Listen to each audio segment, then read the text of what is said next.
ಇವತ್ತು ಕರ್ನಾಟಕ ರಾಜ್ಯದಲ್ಲಿ ಕಾಂಗ್ರೆಸ್ ಸರ್ಕಾರದಿಂದ ಸಿದ್ದರಾಮಯ್ಯನವರ ಸರ್ಕಾರ ಇವತ್ತು ಏನು ಮಹಿಳೆಯರಿಗೋಸ್ಕರ ಖಾಸಗಿ ಕ್ಷೇತ್ರದಲ್ಲಿ ಮತ್ತು ಸರ್ಕಾರಿ ವಲಯದಲ್ಲಿ ಕೆಲಸ ಮಾಡತಕ್ಕಂತಹ ಮಹಿಳೆಯರಿಗೆ ಋತುಚಕ್ರದ ರಜೆಯನ್ನ ಏನು ಘೋಷಣೆ ಮಾಡಿದರೆ ಇದು ನಿಜಕ್ಕೂ ಒಂದು ರೀತಿ ಐತಿಹಾಸಿಕ ಹೆಜ್ಜೆ ಅಂತ ಹೇಳಿದ್ರೆ ತಪ್ಪಾಗ್ಲಿಕ್ಕಿಲ್ಲ.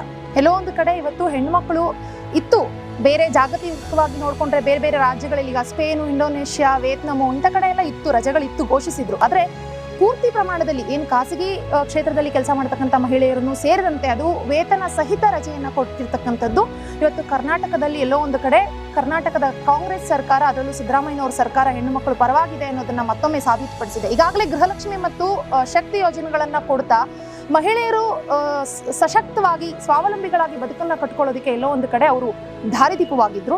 ಅದೇ ನಿಟ್ಟಿನಲ್ಲಿ ಇವತ್ತು ಮತ್ತಷ್ಟು ಮಹಿಳೆಯರಿಗೆ ಉತ್ತೇಜನ ನೀಡಲಿಕ್ಕೋಸ್ಕರ ಇವತ್ತು ಋತುಚಕ್ರದ ರಜೆಯನ್ನ ಘೋಷಿಸಿ ಇದೊಂದು ರೀತಿ ಐತಿಹಾಸಿಕ ಹೆಜ್ಜೆ ಇಟ್ಟಿದ್ದಾರೆ ಅಂತ ಹೇಳಿದ್ರೆ ತಪ್ಪಾಗಲ್ಲ. ನಾವೆಲ್ಲರೂ ಅತ್ಯಂತ ಹೆಮ್ಮೆಯಿಂದ ಇದನ್ನ ಸ್ವಾಗತಿಸ್ತೀವಿ ಮತ್ತು ನಾವು ಮಾನ್ಯ ಸಿದ್ದರಾಮಯ್ಯನವರಿಗೆ ಹಾಗೂ ಇದನ್ನ ಶಿಫಾರಸು ಮಾಡಿದಂತಹ ಕಾರ್ಮಿಕ ಸಚಿವರಾಗಿರ್ತಕ್ಕಂಥ ಸಂತೋಷ್ ಲಾಡ್ ಅವರಿಗೆ ನಾವು ಧನ್ಯವಾದಗಳನ್ನ ತಿಳಿಸ್ತೀವಿ. ಇವತ್ತು ಒಂದು ದಿನ ವೇತನ ಸಹಿತವಾಗಿ ಅವರಿಗೆ ರಜೆ ಕೊಡ್ತಾ ಇರ್ತಕ್ಕಂಥದ್ದು ಎಲ್ಲೋ ಒಂದು ರೀತಿ ಇದು ಇಡೀ ಸ್ತ್ರೀ ಕುಲಕ್ಕೆ, ಕರ್ನಾಟಕದಲ್ಲಿ ಕಾಂಗ್ರೆಸ್ ಸರ್ಕಾರ ಅದರಲ್ಲೂ ಸಿದ್ದರಾಮಯ್ಯನವರ ಸರ್ಕಾರ ಇಡೀ ಸ್ತ್ರೀ ಕುಲಕ್ಕೆ ಗೌರವ ಕೊಟ್ಟಿದೆ. ಇದನ್ನ ನಾವು ಅತ್ಯಂತ ಪ್ರೀತಿಯಿಂದ ಸ್ವಾಗತಿಸ್ತೀವಿ.